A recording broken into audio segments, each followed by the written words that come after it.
അങ്ങനെ ഇതൊരു യാത്രയുടെ വീഡിയോ ആണ്. കവിത്തൽ നിന്ന് ബെല്ലാരിയിലേക്കുള്ള യാത്ര. എൻ്റെ കൂടെ ഒരാളും കൂടെ ഉണ്ട്, അതാണ് ആദി.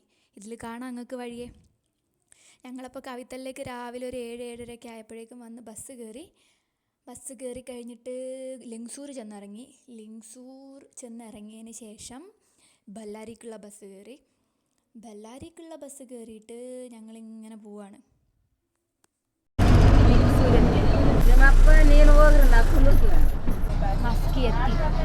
അങ്ങനെ മസ്കിൽ നിന്ന് ഞങ്ങൾ വീണ്ടും ഇങ്ങനെ പുറപ്പെടുകയാണ്. ഒരേ ബസ്സിലാണ് കേട്ടോ ലിങ്സൂരിൽ നിന്ന് ബെല്ലാരി വരെ പോകുന്നത്. മസ്കി ഒരു സ്റ്റോപ്പാണ്, അവിടെ എത്തിയപ്പോൾ പറഞ്ഞതാ. പക്ഷേ യാത്ര ഒരല്പം ദുഷ്കരമായ യാത്രയാണ്. കാരണം 5-5.5 മണിക്കൂറുണ്ട് അവിടെ നിന്ന് ബെല്ലാരി വരെ എത്താൻ. അപ്പം ഞങ്ങളിങ്ങനെ ബസ്സിൽ ഫ്രണ്ട് സീറ്റ് നോക്കി പിടിച്ച് ഇങ്ങനെ യാത്ര ചെയ്തുകൊണ്ടിരിക്കുകയാണ്.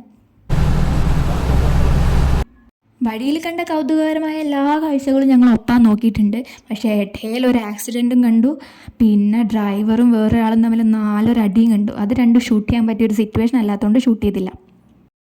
കണത്താ ദൂരത്തോളമുള്ള പാടവും കണത്താ ദൂരത്തോളമുള്ള വെള്ളവും ഞങ്ങൾ ഷൂട്ട് ചെയ്തു. അതൊക്കെ ഷൂട്ട് ചെയ്യുന്നതുകൊണ്ട് ആർക്കും ബുദ്ധിമുട്ടൊന്നുമില്ലല്ലോ. ആരും ദേഷ്യപ്പെടും, നമ്മളെ കണ്ണുരുട്ടി നോക്കുക ഒന്നും ചെയ്യൂല. അങ്ങനത്തെ കാര്യങ്ങൾ മാത്രമേ നമുക്ക് ഷൂട്ട് ചെയ്യാൻ പറ്റിയിട്ടുള്ളൂ. അങ്ങനെ ഞങ്ങൾ പോയി കുറേ ദൂരം യാത്ര ചെയ്തിട്ട് എൻ്റെ അമ്മ അവസാനം ബെല്ലാരിയിലെത്തി കഴിഞ്ഞിട്ട് ഞങ്ങളൊരു ഓട്ടോ പിടിച്ചു. ഇല്ലട്ടോ, ഞങ്ങൾ ബെല്ലാരിയിലെത്തിയില്ല.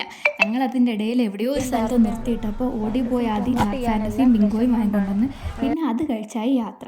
അങ്ങനെ ഞങ്ങൾ ബെല്ലാരിയിലെത്തിയിട്ട് ഒരു ഓട്ടോ പിടിച്ച്. ഞങ്ങളുടെ പ്രിൻസിപ്പൾ ഞങ്ങളോട് പറഞ്ഞിട്ടുണ്ടായിരുന്നു ഓട്ടോയ്ക്ക് വെറും 150 രൂപ കൊടുത്താൽ മതി എന്ന്. പക്ഷേ ഇയാൾ ഞങ്ങളെ പറ്റിച്ച് ഞങ്ങളുടെ 200 രൂപ മേടിച്ചു. ആദ്യത്തെ 2-3 വട്ടം ഞങ്ങൾ തർക്കിച്ചെങ്കിലും പിന്നെ വിചാരിച്ച് പോട്ടെ കൊടുത്തേക്കാന്ന്. അങ്ങനെ ഞങ്ങൾ ആ പൈസ കൊടുത്ത് വിട്ടു. അങ്ങനെ ഓട്ടോയിൽ എന്നിട്ടും നോക്കണേ 2 ആൾക്കാർ, അതായത് ഒന്ന് ഡ്രൈവറും ഒന്ന് അയാളുടെ ഫ്രണ്ടും. അയാൾ ഞങ്ങളെ കൂടെ വെറുതെ വരിക അത്രേ. എന്തൊക്കെയാണോ ആവോ.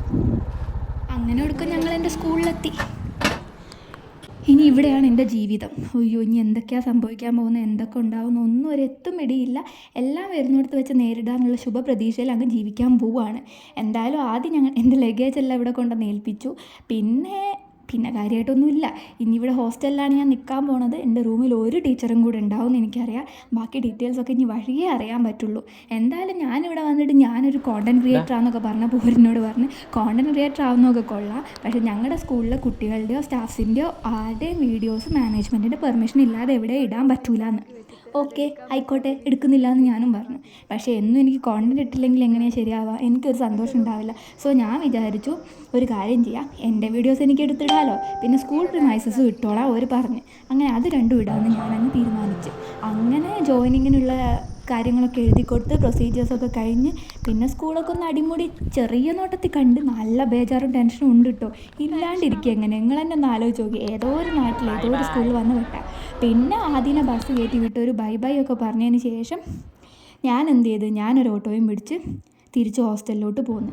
പക്ഷേ ഇത്തവണ എന്നെ പറ്റിക്കാൻ ഞാൻ സമ്മതിച്ചില്ല കേട്ടോ. ഞാൻ ആദ്യം പറഞ്ഞു ഞാൻ 150 രൂപ തരും, അല്ലെങ്കിൽ എനിക്ക് ഓട്ടോ വേണ്ടാന്ന്. അയാൾ എന്നെ 150 രൂപയ്ക്ക് സ്കൂളിൽ കൊണ്ടുവന്നാക്കി. അങ്ങനെ ഞാൻ ഹോസ്റ്റലിലെത്തി. അങ്ങനെ ഇന്നത്തെ യാത്ര കഴിഞ്ഞു.